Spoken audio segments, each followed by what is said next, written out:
Nagbabalik ang PTV Balita ngayon. Pinag-iingat ng Department of Foreign Affairs sa mga Pinoy sa Middle East kasunod ng inilunsad na airstrike ng Israel sa Iran.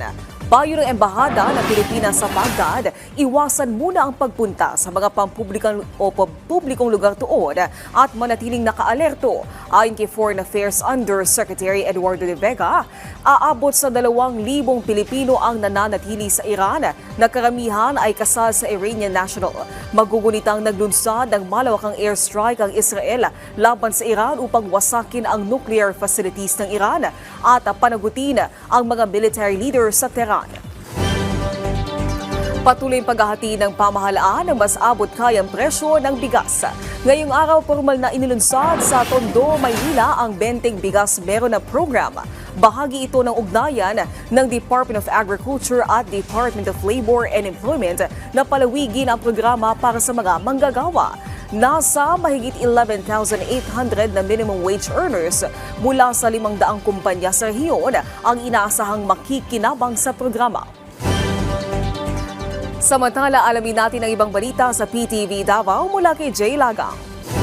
Mayong adlaw, usa ka kampanya ang gilusad sa Department of Environment and Natural Resources kon DNR sa tabang sa usa ka pribadong sektor. Kinaron nga maprotektahan ang 6 ka critically endangered species nga gilangkuban sa tamaraw, dugong, Philippine cockatoo, pawikan ug Philippine pangolin. Apil sab niini ang Philippine Eagle nga protektado sa Republic Act No. 9147 kun ang Wildlife Resources Conservation and Protection Act of 2001. Dinigihingusgan ang mga lakang sa pagsulbad sa mga hulga sa kinabuhi sa mong mga hayop.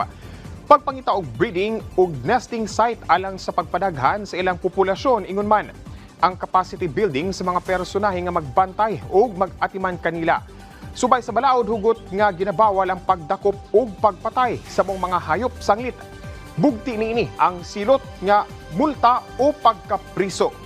We have this upcoming action planning to formulate or update the Philippine Eagle Species Action Plan, and that's part of it.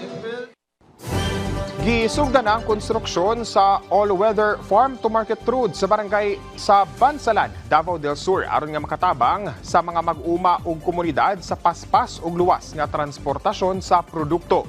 Kini nga proyekto namugna ilawom sa rehabilitation of Linawan Alegre Farm-to-Market Road. Gilangkuban kini sa kalsada nga musubay sa 6 ka mga barangay nga gigikanan sa mga agrikulturang produkto sama sa mangga, lubi, saging, goma ug durian. Gilantaw nga makapamenos kini sa gasto sa transportasyon, pagpadali sa biyahe ug makahatag og trabaho sa mga lumulupyo sa lugar. Gilaraw sab sa proyekto ang paghatag og daghang oportunidad alang sa mga estudyante, trabahante, gagmayng negosyante ug mga health responder sa maong komunidad. Tumong sa proyekto ang paghimo og mas malungtarong lungsod pinaagi sa climate resilient nga infrastructure nga magpabiling lig-on bisan pa man nga adunay mga pag-ulan. Ug mo kadto ang mga nagunang balita dinhi sa PTV Davao. Ako si Jay Lagang. Mayong adlaw. Daghang salamat, Jay Lagang. At yan ang mga balita sa oras na ito. Para sa iba pang update, i-follow at i-like kami sa aming social media sites at PTV PH. Ako po si Naomi Tiburcio para sa Pambansang TV sa Bagong Pilipinas.